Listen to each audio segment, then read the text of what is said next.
আমার কলেজার ভাইয়েরা, আপনি যদি ছেলে বাচ্চার সামনে পুতুল দেন, ছেলে এটা নিবে না, কিন্তু আপনি যদি ছেলে বাচ্চার সামনে একটা বন্দুক দেন, পাগলের মতো কাপলায়া ধরবে। কথা কন না কেন? এক চেয়ারম্যান আমার কাছে তার ছেলেরে নিয়ে গেছে। ইসলামিক 10K মোল্লা ভাই ছেলে আপনার খুব ভক্ত। তা আমি কইলাম, বাবু কেমন আছো? তাতে আমার ডিস ডিস ডিস ডিস ডিস ডিস। আমি কইছি কেমন আছো? ডিস ডিসকা ডিসকা। আমি কইলাম, বাবু তোমার নাম কি? কয় ডিসকা ডিসকা। আমি চেয়ারম্যানের কইলাম, ভাই এটা আবার কি জিনিস? নাম জিগাইলাম, কয় ডিসকা। কেমন আছে জিগাইলাম, কয় ডিসকা। কয় হুজুর বন্দুক দিয়ে খেলতে খেলতে এমন হইছে। ইটালি থেকে আইছে আমার এক আত্মীয়, বাচ্চা একটা লইয়া। হেতের হাতে কিন্তু মোবাইল নাই, হেতে শুধু এমন করে টুকরো খাইতে বসছি। মুরাদনগরের ঘটনা। জিজ্ঞেস করলাম, ভাইরে এই বাচ্চা এমন করে কেন? কয় হুজুর ভিডিও গেম খেলতে খেলতে প্রতিবন্ধী হয়ে গেছে। আপনাদের ঘরে খেলে না? আপনাদের ঘরে খেলে না? ওয়াজ শুনলে হবে না, কয়েকটা জিনিস কন্ট্রোল করবেন। ডিভাইস থেকে বাচ্চা আপনি দূরে সরাতে পারবেন না, কিন্তু আপনার জন্য আমার অনুরোধ থাকবে, 1 নাম্বার, আপনি বাচ্চাকে কখনো মোবাইলে ভিডিও গেম খেলতে দিবেন না। যদি দেন, আপনি নিজে আপনার বাচ্চাটা নষ্ট করে দিলেন।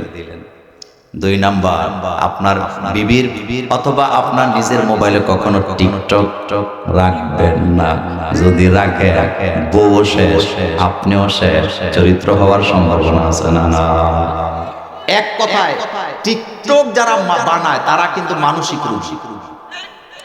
পৃথিবীর অনেক দেশে টিকটককে নিষিদ্ধ ঘোষণা করা হয়েছে।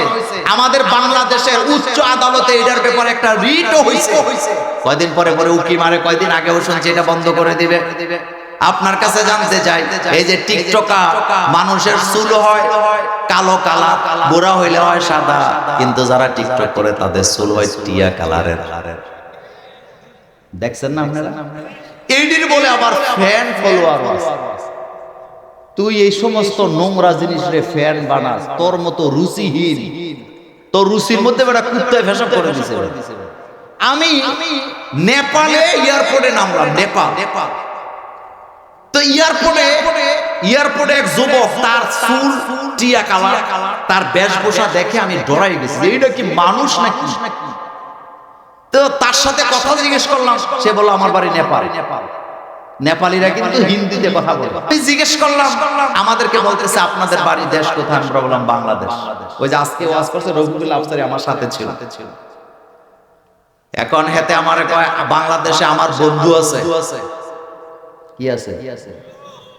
আমি রফিকুল আফসারী আমার গুতা দেখো, বাংলাদেশে তার বন্ধু আছে কেমনে জিগান্ত? আমি বললাম, তোর বাড়ি নেপালে, বাংলাদেশে তোর বন্ধু হই কেমনে? বাংলাদেশে গেছস? কয় না। তো কেমনে হইছে?